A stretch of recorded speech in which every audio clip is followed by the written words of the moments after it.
그리고 지난주에는 또 바벨론 그리고 모압의 그 블레셋. 심판, 블레셋 네. 심판이 있었잖아요. 맞아요. 근데 맞아요. 모압 그 심판 중에 그 오만과 자만과 교만. 삼종 세트. 네, 3종 세트 풀코스였죠. 이걸 보면서 또 여러분들께서 공감해 주시는 그 능력이 오만하지 아니하고 교만하지 아니하고 이야. 이런 분들이라는 것에 대해서 제가 정말 사랑을 또 받고 있구나 느끼는 한 주였습니다. 네. 좋네요. 그러니까 공감 능력이 내가 좀 떨어진다 싶으면 뭐야 교만해진 건가라고 내가 점검할 수 있게 됐다. 이런 생각도 좀 들어요. 그래서 굉장히 좋았던 것 같아요. 좋습니다. 오늘도 네. 기대돼요. 저도요. 떠나시죠. 오셨습니다. 안녕하세요.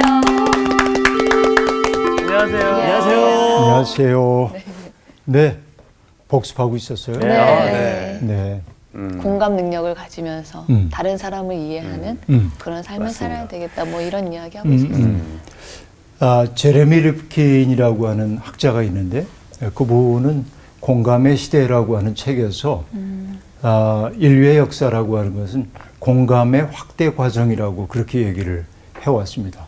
따지고 보면 예. 그렇다고 느낄 수 있는데 과거에는 우리가 지리적으로 이렇게 떨어져 있을 때 통신수단이 발달해 있지 않을 때 지구촌에 어디에서 일어나고 있는 고통에 대해서 우리가 알지 못하잖아요. 네. 근데 지금은 이제 그 통신 매체의 발달로 거의 실시간으로 맞아요. 세계에서 벌어지는 일들을 알게 되고 그래서 우리는 어떤 지역에서 누가 불행을 당했다고 한다면 마음 아파하고 그리고 연대할 수 있으면 연대하려고 그러고 도울 수 있으면 도우려고 하고 이게 인간의 마음이기도 하죠. 네. 그러니까 좋은 역사라고 하는 것은 공감이 확대되는 방향으로 가는 것인데 네. 그렇죠. 그런데 우리가 살고 있는 세상은 공감 능력을 우리에게서 빼앗아갈 때가 아주 많이 있습니다. 네. 왜냐하면 경쟁이 내면화되어 있기 때문에 그렇습니다. 그러니까 나와 무관한 사람이라고 한다면 뭐 잘했네 그럴 수 있어요. 그런데 나하고 경쟁 관계에 있는 사람이 잘 되는 걸 보면 내가 좀- 뒤처진 것처럼 네. 느껴지기 때문에 우리가 흔쾌하게 그 사람의 그 인생의 좋은 시간을 함께 기뻐하기 어려운 거죠.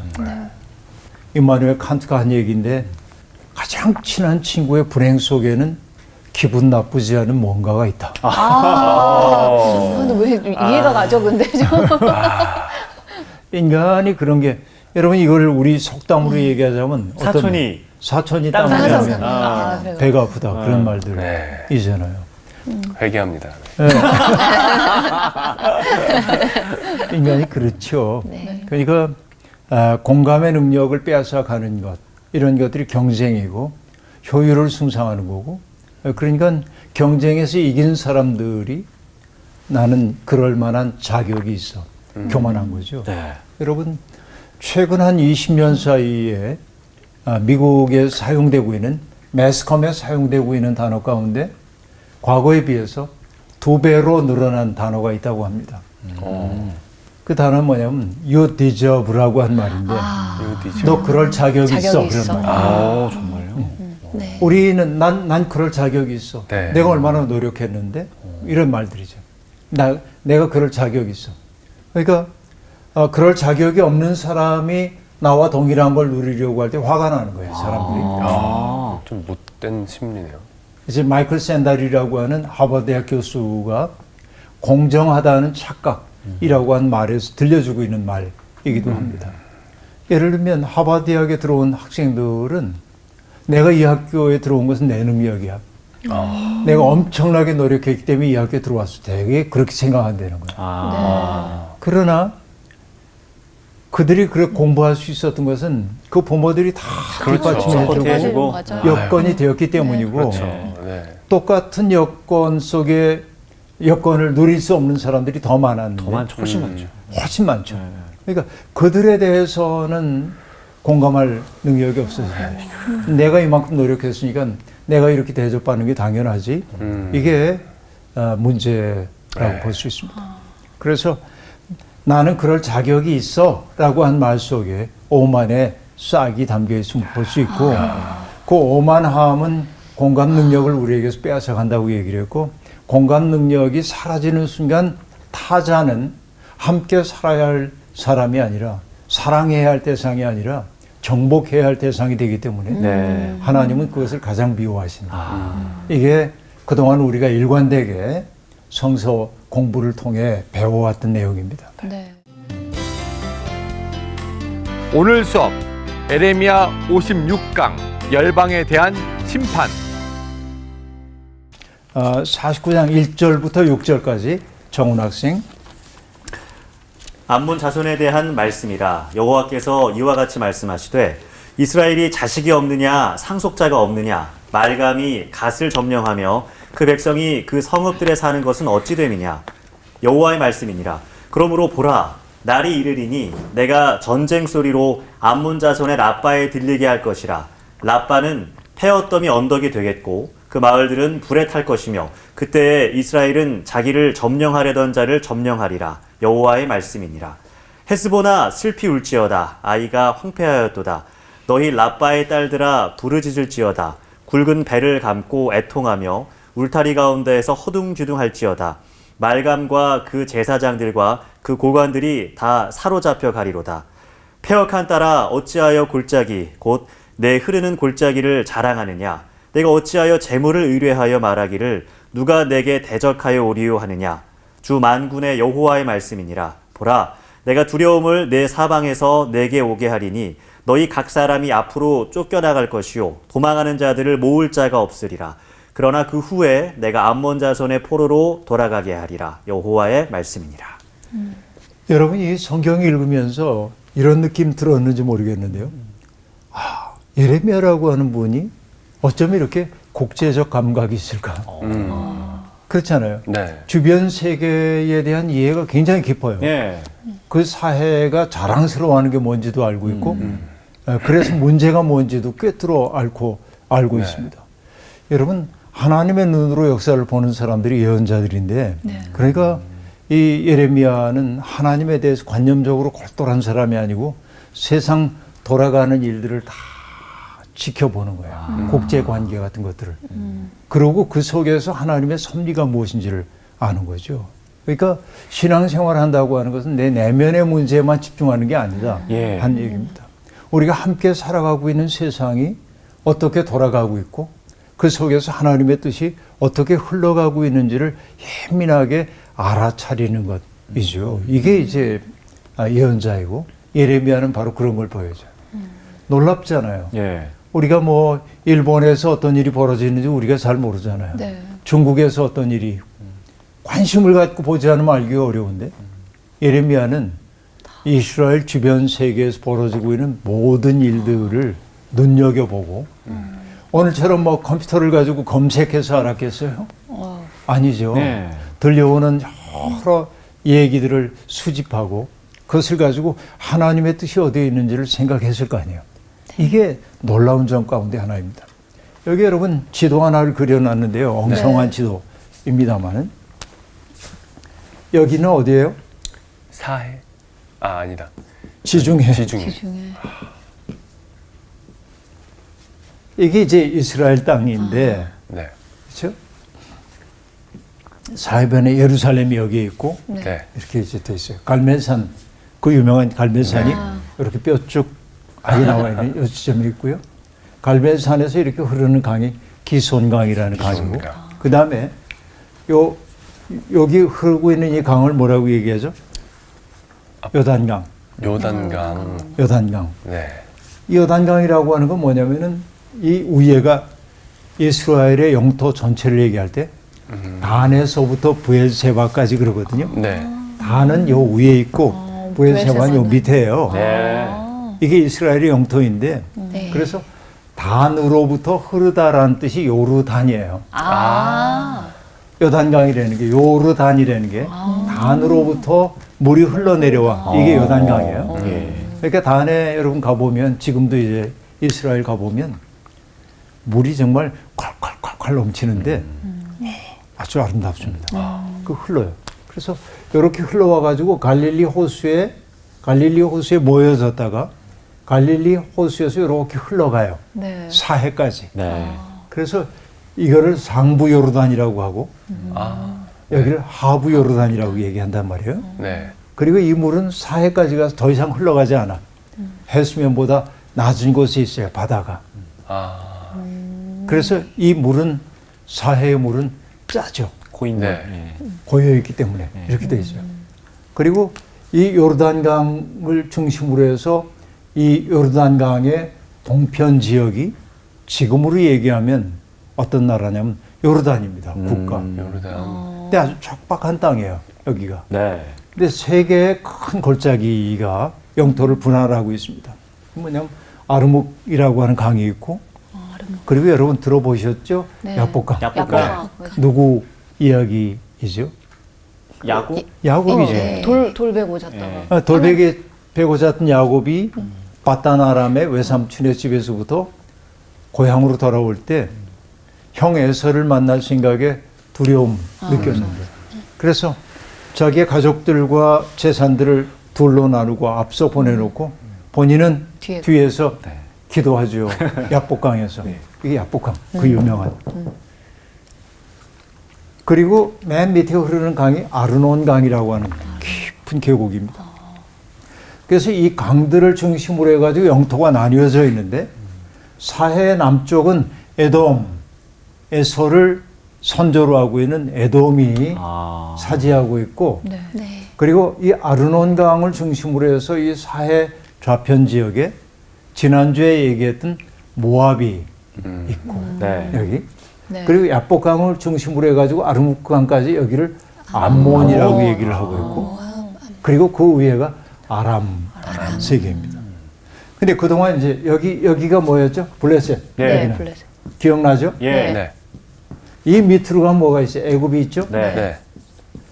그동안 뭐냐면 애굽에 대한 심판, 블레셋에 대한 심판, 모압. 그리고 모압에 모압에 대한 심판 얘기를 했죠. 네. 네. 오늘부터 우리가 보게 될 거 뭐냐면 여기에 대한 심판 얘기가 등장합니다. 이게 이스라엘의 주변 세계가 다 망라되고 있음을 볼 수 있는데, 오늘 앞서 봤던 것은 바로 암몬에 대한 심판인데, 이 심판 이야기는 특별하게 세 개의 의문문으로, 수사 의문문으로 나타납니다. 네. 이스라엘이 자식이 없느냐? 상속자가 없느냐? 말감이 갓을 점령하며 그 백성이 그 성읍에 사는 것은 어찌 되느냐라고 얘기하고 있는데, 네. 바로 이 지역, 암몬 지역, 여기가 가치파의 땅이란 말이에요. 옛날에 네. 여호수아 시대에 땅이 분배되었을 때 가치파에게 주었던 땅인데, 네. 그 땅을 암몬 사람들이 지금 차지하고 있다는 겁니다. 그러니까 몰렉이 갓을 점령하며 그 백성이 그 성읍에 사는 것은 어찌 됨이냐, 세 개의 의문문으로 이렇게 네. 되어 있습니다. 그런데 여러분, 몰렉이 갓을 점령해야 돼요. 몰렉은 뭐죠? 지난 시간에 우리는 그모스를 봤는데, 그모스. 예. 그모스 기억나죠? 예, 예, 예. 정복자라는 뜻이었습니다. 네. 여기 몰렉이라고 하는 건 또 뭘까요? 또 정복자. 네, 암몬 사람들이 섬기고 있는 신의 이름입니다. 야. 근데 그렇구나. 이 몰렉이라고 하는 신은 무엇 때문에 악명이 높으냐면 인신공희를 받아요. 아이고야. 아이고. 사람을 죽여가지고 그 몰렉 신에게 바쳐요. 이게 그 유명한 얘기입니다. 자주 나와요, 성경에. 네. 그런데 몰렉이라고 하는 말과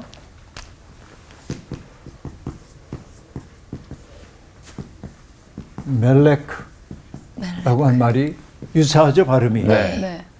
사실은 모음을 빼놓고 자음만으로 하면 똑같습니다. 네. 멜렉의 뜻은 뭐냐면 왕이라는 뜻이에요. 아. 근데 이 속에 여러분 재미나는 말장난이 들어있다고도 볼 수 있습니다. 왕이라고 하는 존재가 존재하는 까닭이 뭐예요? 나라를 취하고 다스리는. 나라를 다스리고. 그렇죠. 뭐 나라를 다스린다 이렇게 얘기하고 있는데, 정훈 학생에게 왕이 존재해야 하는 까닭은 뭡니까? 내 삶을 다스리시는 분? 지켜줘야 하고, 지켜주시는 분? 국민이니까 지켜줘야 네. 하고, 보호해. 어려움을 겪고 나면은 뭘 해야 돼요? 도와줘야죠. 일으킬 수 있도록, 네. 일어설 수 있도록 도와줘야죠. 네. 이게 왕의 직무잖아요. 네. 그런데 현실 속에서 왕들은 어떻습니까? 아, 그냥 오히려 빼앗아가고, 네. 탈취하고. 탈취하고. 그래서 그게 뭐처럼 보이냐면 몰렉. 네. 사람을 제물로 받는 몰렉과 비슷하게 느껴지긴 하죠. 그래서 이 속에는 몰렉이라고 얘기할 때는 사람들이 멜렉이라고 하는 것도 떠올리게 되는데 네. 그러니까 왕의 제도라고 하는 것이 갖고 있는 부정성들이 멜렉이라는 말 속에 담겨 있기도 합니다. 네. 여러분 우리가 알다시피 이스라엘이라고 한 나라는 주변 세계가 왕정을 시행하고 있을 때 왕을 두지 않았잖아요. 네. 사사들이 네. 이끌었잖아요. 그리고 기드온에게 왕이 돼달라고 얘기할 때 난 왕이 될 생각이 없어. 우리에게 왕이 하나밖에 없다고 얘기합니다. 누구예요? 야훼 하나님. 이걸 모노야휘즘 그래요. 오로지 여호와께서만 우리의 왕이다 하는 얘기입니다. 그런데 결국은 사무엘 시대에 백성들이 우리에게도 왕을 달라고 얘기합니다. 뭐 때문에 그래요? 사사기에 등장하는 말을 보면 알 수 있습니다. 왕이 없음으로 사람들은 저마다 자기 좋을 대로 행했대. 무질서해졌어요. 그 때문에 왕을 요구하게 되는데 그러니까 이 왕이라고 하는 제도라고 하는 것은 부득이한 거예요. 네. 그런데 왕이 권력기관화 될 때 뭐로 바뀌기 쉬우냐? 몰렉으로 바뀌기 쉽다 하는 얘기를 은근히 담아내고 있음을 알 수 있습니다. 지난주에 우리가 얘기할 때 모압이라고 하는 그 나라가 어떻게 시작됐다고 얘기했죠? 롯과 관련됐다고 네, 얘기했죠. 네. 네. 롯의 큰 롯의 딸을 큰 딸. 통해 태어난 아이 네. 이름이 모압이었습니다. 네. 이 롯의 둘째 딸을 통해 태어난 아이 이름이 뭐냐면 베남미인데 그 베남미를 통해 베남미. 형성된 민족이 암몬족입니다. 그렇게 얘기할 수 있겠습니다. 여러분 사사기에서 위대한 사사들이 등장하고 있는데 예. 그 가운데 하나 여러분 그 기억할는지 모르겠습니다만은 전쟁에 나가면서 내가 전쟁에 승리하고 돌아오면 가장 먼저 나와서 나를 환영해 주는 사람을 하나님 제물로 바치겠습니다. 했던 그 사사 입다.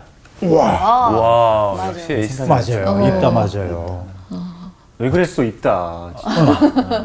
입다가 암몬과의 싸움에서 승리합니다. 암몬이 바로 그 나라예요. 입다가 승리를 거둔 그 나라인데요. 그런데 그 암몬도 심판을 받게 되는데 그날이 올 거라고 얘기합니다.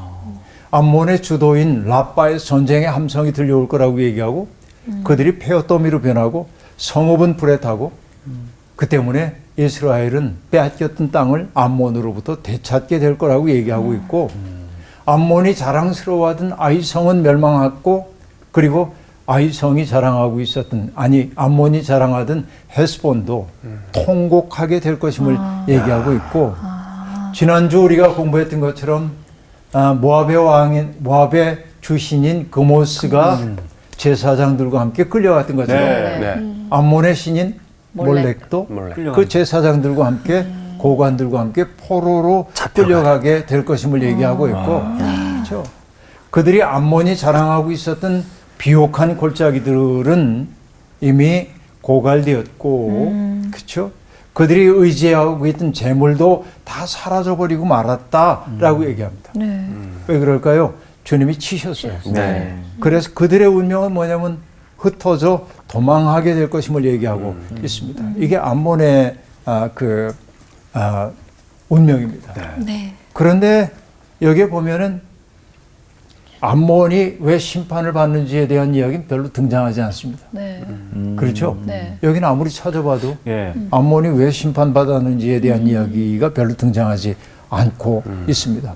그러나 우리가 알 수 있는 것은 뭐냐면 이스라엘이 자식이 없느냐 상속자가 없느냐 몰렉이 갓을 점령하며 그 백성이 그때 성읍에 사는 건 뭐냐라고 얘기하므로 결국은 이스라엘을 하나님의 택한 백성인 이스라엘을 친 것이 하나님에게 노여움을 산 것으로도 볼 수 있겠습니다. 네. 그 다음에 에돔이 받을 심판에 대한 이야기가 나오는데요. 네. 자, 에돔에 대한 심판 이야기를 얘기하기 위해서 우리가 다 읽을 수는 없고요. 일단 네. 14절부터 16절까지 인영시 14절부터 16절. 네. 내가 여호와에게서부터 오는 소식을 들었노라. 사절을 여러 나라 가운데 보내어 이르시되 너희는 모여와서 그를 치며 일어나서 싸우라. 보라, 내가 너를 여러 나라 가운데에서 작아지게 하였고 사람들 가운데에서 멸시를 받게 하였느니라. 바위 틈에 살며 산 꼭대기를 점령한 자여, 스스로 두려운 자인 줄로 여김과 내 마음의 교만이 너를 속였도다. 내가 독수리같이 보금자리를 높은 데에 지었을지라도 내가 그리로부터 너를 끌어내리리라. 이는 여호와의 말씀이니라. 네. 에돔은 아까도 얘기한 대로 여기 뭐죠? 이 사해 남부 지역에 있었고 네. 에서를 조상으로 하는 나라인 네. 것을 우리가 알았습니다. 이 에돔에 대한 심판인데 에돔이 자랑스러워하던 지역들이 있어요. 이거 뭐냐면 대만이라고 하는 곳인데요. 보스라와 더불어서 에돔의 대표 성읍이고 여러분 대만이라고 하는데 하면 떠오르는 사람이 있을 수도 있어요. 아, 대만 사람 누구 있었는데. 맞죠? 그렇죠. 대만 사람. 네. 대만 사람 그럼 나올 수 있어야 하는데 대만 사람. 대만 사람. 욥의 친구인 엘리바스.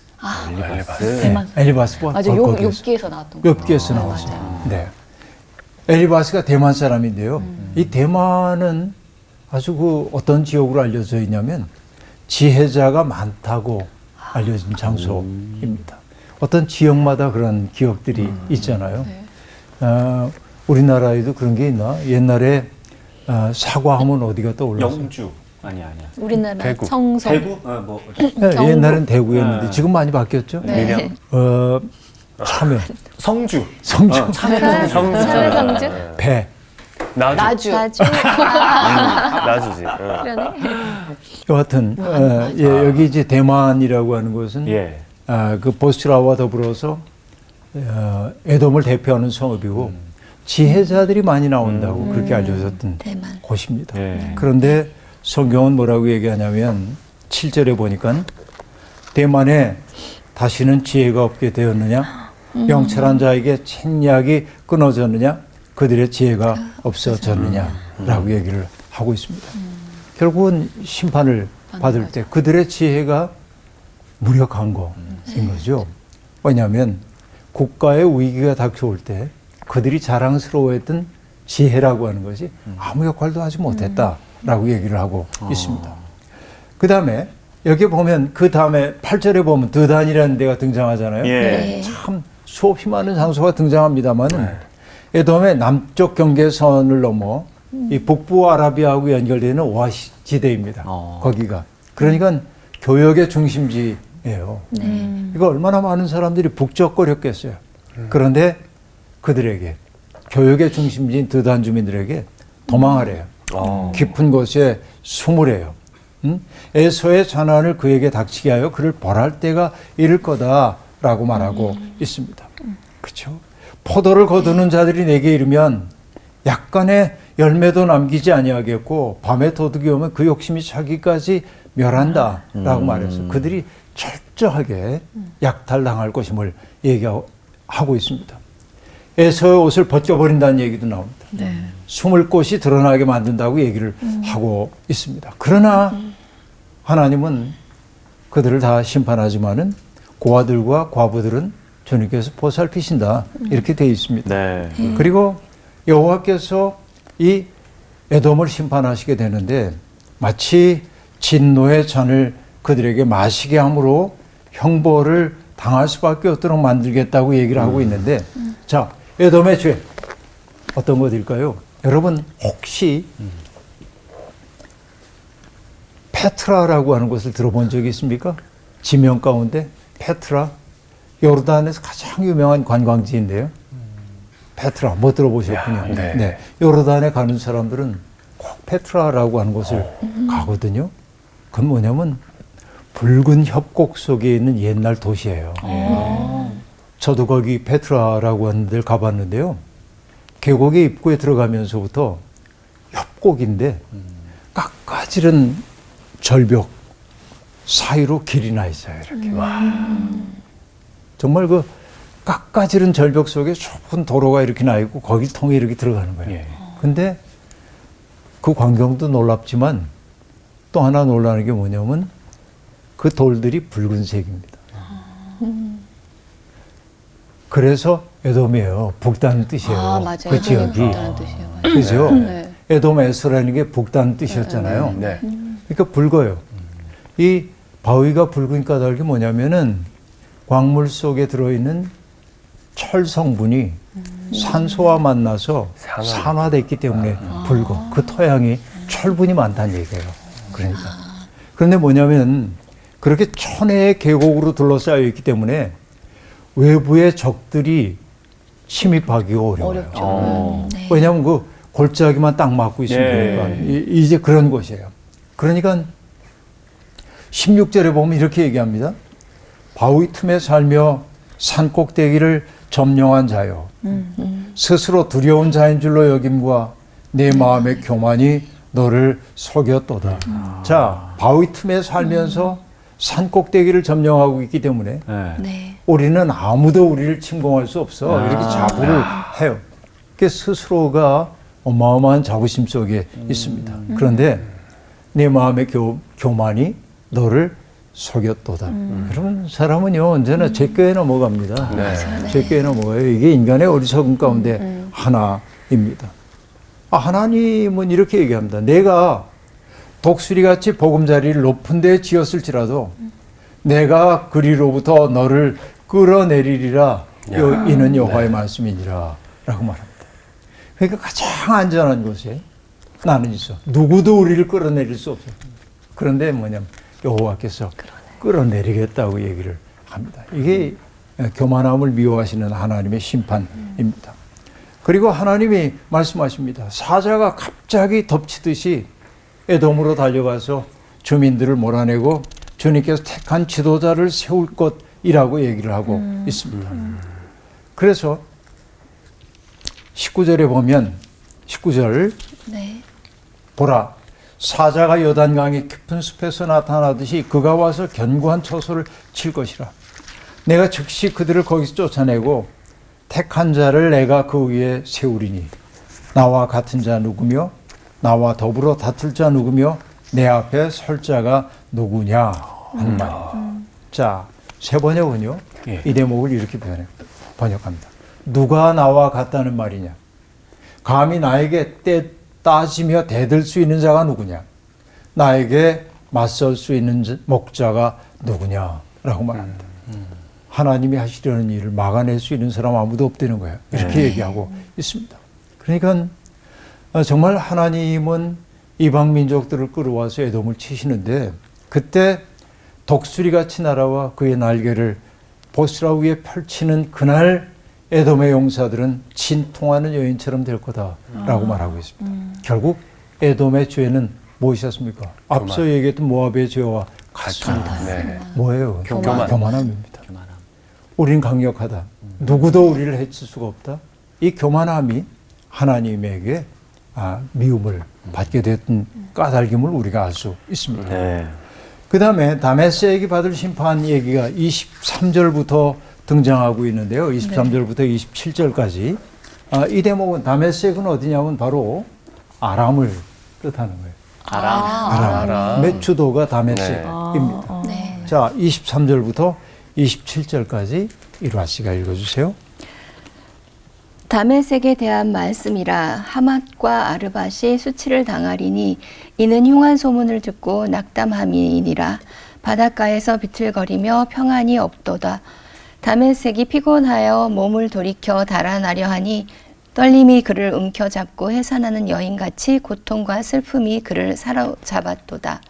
어찌하여 찬송의 성읍 나의 즐거운 성읍이 버린 것이 되었느냐.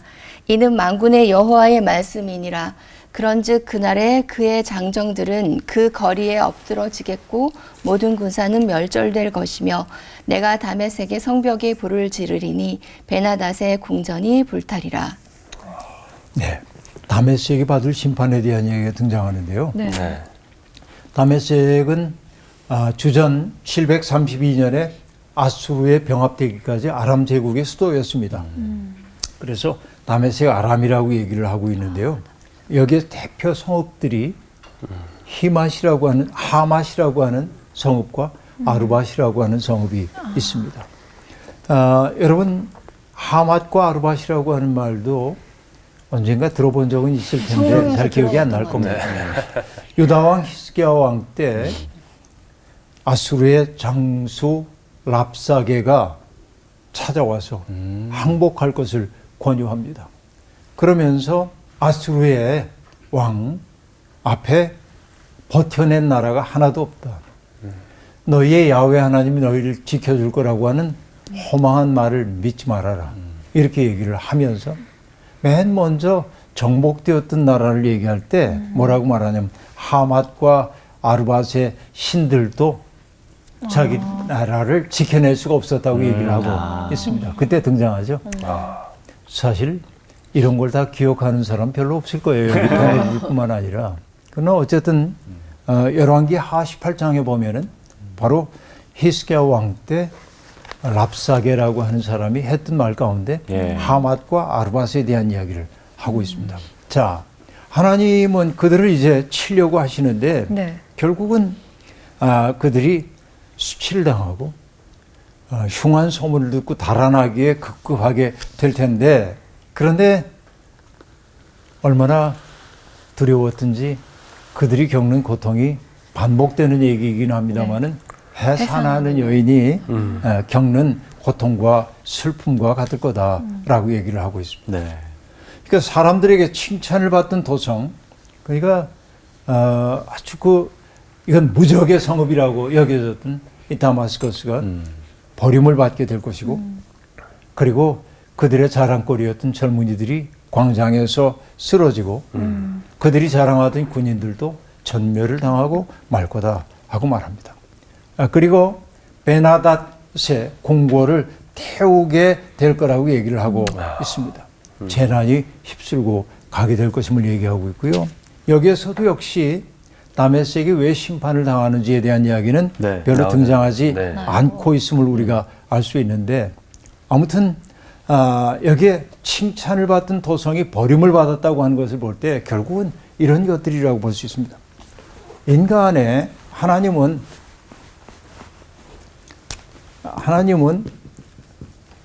인간을 왜 창조하셨을까요?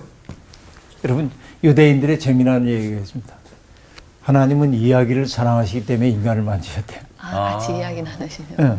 인간은 온갖 이야기를 만들어내요. 네. 사는 이야기. 공희 씨 삶의 이야기를 봐도 재미있는 얘기 많잖아요. 네, 그러니까 하나님이 인간을 만든 게 그래서라고 유대인들이, 랍비들이 얘기를 해주기도 합니다.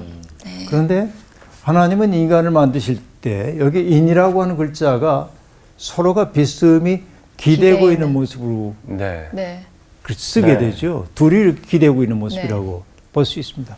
사람 사이에 마땅히 있어야 할 관계, 둘 사이에 있어야 할 관계가 어지린자 사랑입니다. 저 어지린 쓰거든요.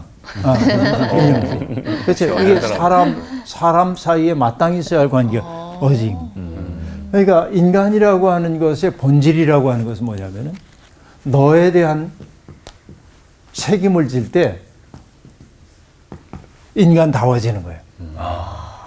여러분, 가인이 아벨을 죽일 때 하나님이 가인에게 물으시잖아요. 내 동생이 어디 있느냐? 그때 가인이 뭐라고 얘기해요? 내가 내 동생 지키는 자입니까? 그건 뭐냐면 하나님의 창조에 대한 도전입니다. 하나님은 지키는 자로 만들어서 인간은 본질적으로, 자, 앞서도 얘기했지만은 아담의 갈비뼈를 뽑아가지고 하와를 만드셨다고 얘기했어요. 흙을 빚어 만드실 수도 있잖아요. 굳이 갈비뼈를 뽑아서 만들었다고 한 말의 의미는 뭐냐면 사람은 서로에게 속한 존재예요. 뼈도 나의 뼈, 살도 나의 살, 소유를 얘기하는 게 아니라 우리는 서로에게 속해 있어. 다시 얘기하면 너 없이 나도 없다요. 그러니까 여러분, 내가 나 되기 위해서는 나라고 하는 홀로 주체,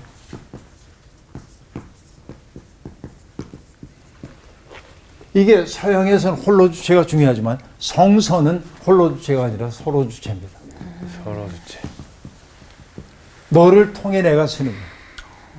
그런데 앞서도 얘기했지만 교만함이라든지 자랑이라든지 이런 것들은 타자를 배제하는 게 일수입니다. 그 때문에 하나님은 그런 일을, 여기 다마스커스도 바로 그런 거예요. 스스로 자부심을 갖고 있었고 스스로 칭찬했잖아요. 그 때문에 칭찬을 받던 도성이 버림받게 될 것임을 얘기하고 있음을 볼 수 있습니다. 하나님의 역사라고 하는 건 냉정합니다. 이 근본을 잃어버리게 될 때 이거 잊지 마세요. 네. 인간 홀로 서는 주체가 아니라 너 덕분에 서는 주체. 그러니까 내가 너와 다르지만은 그 다름을 포용하려고 할 때 하나님 기뻐하신다 하는 얘기죠. 이게 무너질 때 한 문명은 넘어질 수밖에 없음을 보여주는 게 이 대목이라고 볼 수 있습니다. 그 다음에 여러분 뭐 길게 얘기가 나옵니다마는 게달과 하솔이 받을 심판도 등장하는데 게달은 이스마엘의 둘째 아들이고요. 네. 북부 아라비아 지방에서 번성했던 부족의 조상이기도 합니다. 하솔은 아라비아의 어떤 지역을 나타내는데 간단하게 얘기하면 그들의 자부심이 있어요. 우리는 열린 공간이지만 광야이기 때문에 광야에 대해서는 우리가 제일 잘 알아. 누구도 우리를 공격할 수 없어. 성문이나 빗장 같은 것 없지만은 그러나 우리를 칠 수 있는 데는 아무 데도 없어. 그러나 느부갓네살이 그들을 철저하게 파괴하게 될 거고 그래서 그들이 자부심을 갖고 살고 있던 그 땅은 큰 뱀들의 거처가 될 거다. 이렇게 말하고 있고요. 그 다음에 엘람이 받을 심판에 대한 이야기가 등장하고 있는데 네. 여러분 시드기야가 왕이 되었을 때 주어진 말씀인데 네. 엘람은 수사를 수도로 하는 바벨론의 동쪽 지역을 일컫는 말인데 좀 어렵죠. 네. 남서부 이란입니다. 오늘날로 얘기하면은. 그런데 하나님은 엘람의 주력 무기인 화살을 꺾으실 것임을 얘기하고 있습니다. 그러면 여러분 우리가 그동안 계속 봐왔던 것이 각 나라들을 심판할 때 하나님이 제일 미워하셨던 게 뭐예요? 교만. 교만. 교만입니다. 내가 이게 강하다고 얘기하는 그것을 다 끊어요. 그러니까 자부심의 근거가 다 무너지는 것을 우리들이 알 수 있습니다. 하나님은 타오르는 분노로 그들에게 재앙을 내리실 것임을 얘기하고 있고요. 우리 그 마지막 부분에서 그러나 희망이라고 하는 건 언제나 주어지죠. 공희 씨 네. 38절, 39절. 네. 내가 나의 보좌를 엘람에 주고 왕과 고관들을 그곳에서 멸하리라. 여호와의 말씀이니라.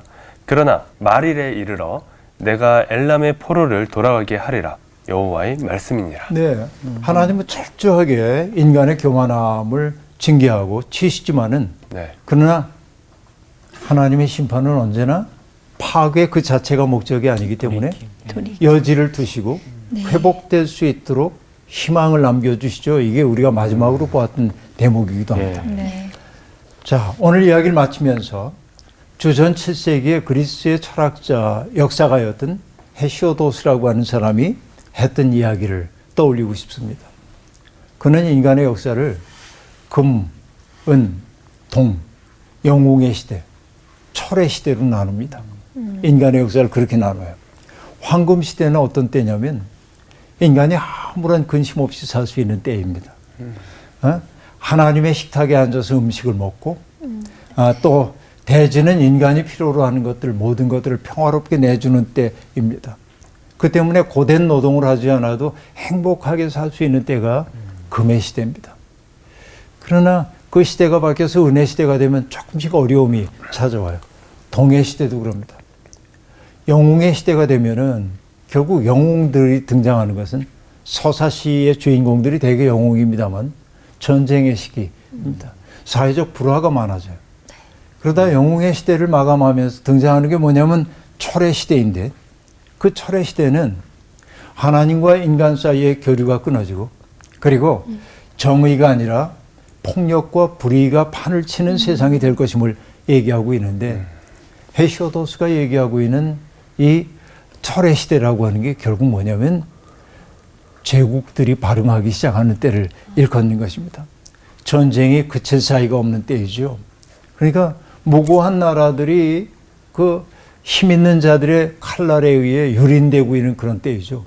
그런데 성서는 바로 그 혼란의 시대를 하나님께서 당신의 섭리의 손바닥에 잡고 계시고 결국은 그들을 치심을 통해서 그들의 가장 자부심의 근거를 치심을 통해서 그들을 겸허하게 만들고 그렇게 해서 다시금 철의 시대가 황금의 시대로 역전되도록 하려는 게 하나님의 꿈임을 나타내고 있습니다.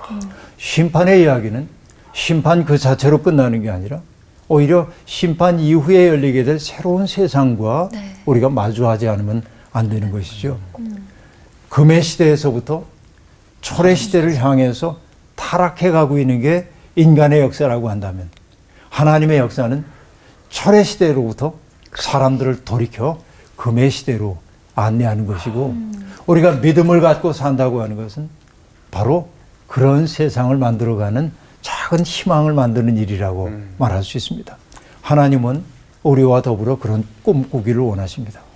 고맙습니다. 감사합니다. 지난주에 이어서 한 번 더 좀 경각심을 가지고 좀 살아야겠다는 생각을 하면서도 하나님의 매는 사랑의 매구나. 네, 내가 더 잘 되기를 바라는 마음이 항상 그 속에서 담겨 있구나라는 생각에 가슴이 좀 뭉클해졌습니다. 네. 저는 저 홀로 주체, 서로 주체. 네. 그렇죠. 하나님이 우리를 같이 살게 만드셨고, 내가 다른 사람을 돌보고 살피고 이게 그러니까 남 좋은 일만이 아니라 나에게도 좋은 일이다. 그런 생각을 또 하게 됐어요. 네. 그리고 하나님께서 우리와 함께 꿈을 꾸시기를 원하신다고 마지막에 말씀하셨잖아요. 그럼 그 말씀이 굉장히 좀 마음에 와닿아서 기도하고 싶어요. 하나님과 함께 하나님의 꿈을 같이 나누고 싶다라는 그 기도를 하고 화 다음에는 복이 오게 돼 있네요. 네. 그러니까요. 우리 같이 꿈꾸러 가시죠. 그러니까 아, 그럴까요? 가죠. 네, 낮잠부터 자야겠어요. 맞다.